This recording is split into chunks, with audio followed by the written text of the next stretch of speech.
Hey folks, welcome to After Our Screen Talk. Let's get right into this review of Alien Earth. The first two episodes just came out recently. This is going to be a non-spoiler review. I will touch on some plot and character points here and there. Let me know if there are any Alien or Predator fans out there. It's a good time to be an Alien Predator fan. There's a lot of new movies, shows, things in the works for those two franchises. Created by Noah Hawley, the series stars Sydney Chandler as Wendy, who is a hybrid or a synthetic body infused with human consciousness. So you have this whole theme of the ethics of AI and consciousness transfer. You know, a familiar trope and concept from sci-fi, but new to the alien lore. You also have here Timothy Oliphant as Kirsh, who is Wendy's synthetic mentor. We also have a large ensemble cast here, including Alex Lothar, Samuel Blenken, and Essie Davis. This is a prequel series. The story is set in 2120, so 2 years before the first Alien movie, and centers on a spaceship crash on Earth and the eventual emergence of terrifying alien creatures,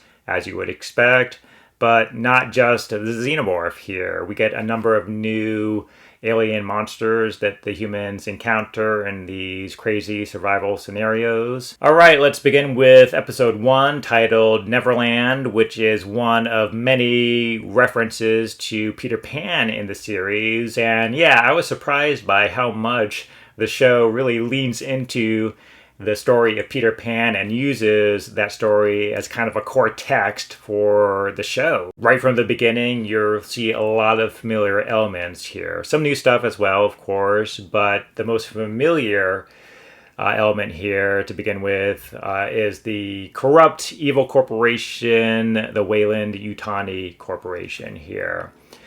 But also the show introduces us to several other corporations. The most important one after Weyland-Yutani is called Prodigy. They're the company that produces the hybrids. It was also fun to see how this show really recreates the look of the original Alien film. And so they try to keep consistent with the film series and feel like you're still going back into that world, into a world that feels grounded within the technology that they've already introduced. And then they build and expand upon that technology. And the spaceship crash on Earth was very cinematic. It gave a very kind of 9/11 vibe. I don't know if that was intentional, but that was a smart script choice to create a kind of disaster, traumatic scenario, you know, that kind of like resonates in the real world. And then throw the xenomorphs and other alien entities into the mix. It grounds the alien action and the more fantastical stuff in a kind of a real world scenario. And so makes you feel it, brings it home. The spacecraft crashes, and it's still not explained in the first two episodes, like how did that happen? Was it the alien creatures that caused the crash?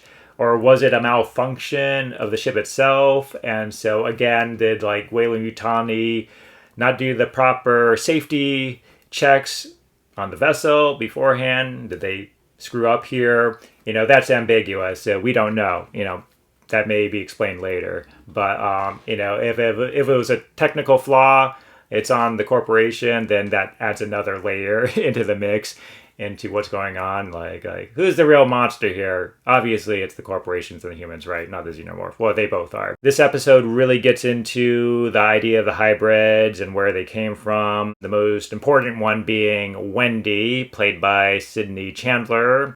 And yes, Wendy is another Peter Pan reference, if you didn't get it already.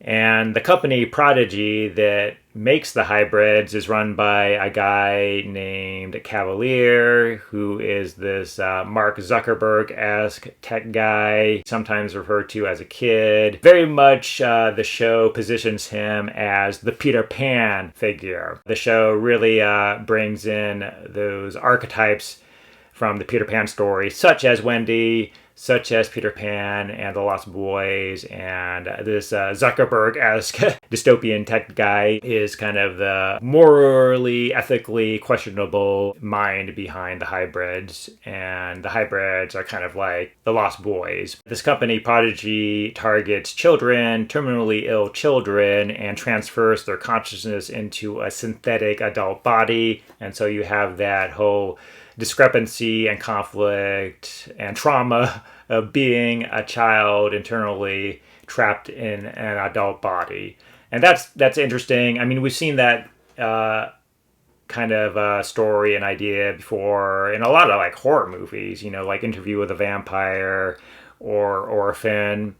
We get it sometimes in sci-fi, but it's more, pronounced here. Overall, the Peter Pan stuff, I was a little mixed about. On the one hand, I think it's pretty intriguing. The ideas are fascinating in and of themselves. I just thought it felt overstated at times. It felt like it was trying to beat me over the head with it, honestly, even though I found the ideas kind of interesting. It very much reminded me of Altered Carbon, that Netflix show, sci-fi show from 2019, based off a novel, a sci-fi novel, but that show dealt with a similar idea of human consciousness transfer. That show very much let things develop and didn't overstate things, didn't overstate its ideas. But Alien Earth, again, with the hybrids, was really trying to beat it over your head. And the characters, too, were pretty flat, I thought. The most interesting, funnest character for me was Timothy Oliphant. He plays Kirsh. He's the mentor of Wendy. And there's one point in episode 1,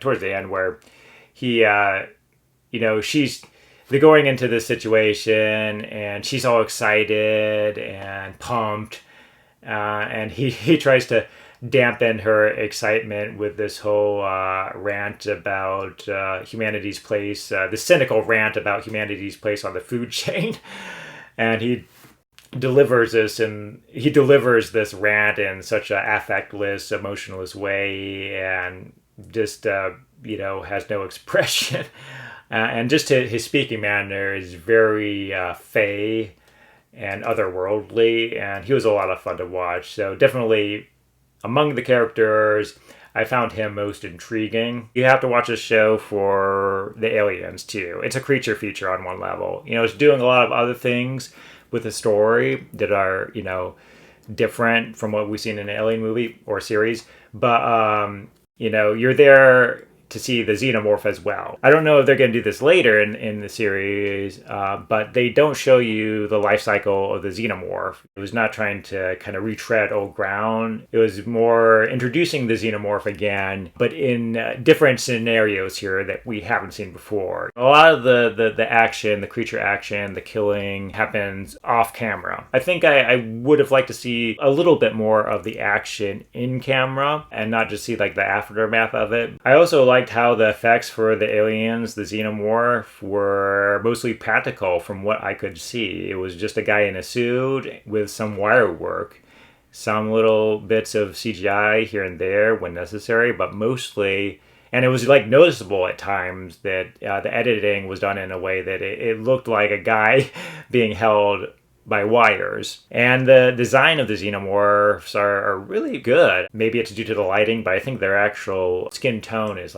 pitch black. It almost looks like leather, kind of like a Cenobite Hellraiser vibe. It looked like they were wearing leather suits, but it had that leathery texture and feel, and that kind of fetish look that the original concept artist H.R. Giger kind of brought to his alien design, the Xenomorph design. There is a good amount of Xenomorph action, but they don't overdo it, and they give you enough of it in these first 2 episodes to kind of whet the palate here. And those, again, just to be honest, those are my favorite scenes in the show, and I have to ask myself, do I just want to watch the same old shit again and again? Yeah, I mean, I guess if I'm watching an alien movie or show, I want to see the Xenomorph, Episode 2, Mr. October, really leans into the action more. And actually, I would say that, thinking about it here, that Episode 1 is more like Ridley Scott's Alien, And episode 2 is more like James Cameron's Aliens in the sense that it really is more action oriented. We get some seriously Lovecraftian looking monstrosities here. Of course, it's going to be hard to match the Xenomorph, one of the greatest creature designs of all time. It's going to be fun. They actually show the life cycles of these other aliens, which they didn't do with the Xenomorph because, we've seen it before. So it's going to be interesting to see from episode to episode, how some of these life cycles progress and escalate. So, and it does well with the horror stuff. This episode is a nice blend of horror, suspense, and action. And even though I was not on board with a lot of the character arcs here, the world building and the cinematic scale and scope, the design and craft here are very immersive. So those are my initial thoughts on Alien Earth. My question for you all is, are you going to watch the show? Are you excited about it? Do you still care about Alien? Do you want to see more Alien at this point? Let me know in the comments below. Don't forget to like and subscribe, and look forward to more reviews coming to you soon here.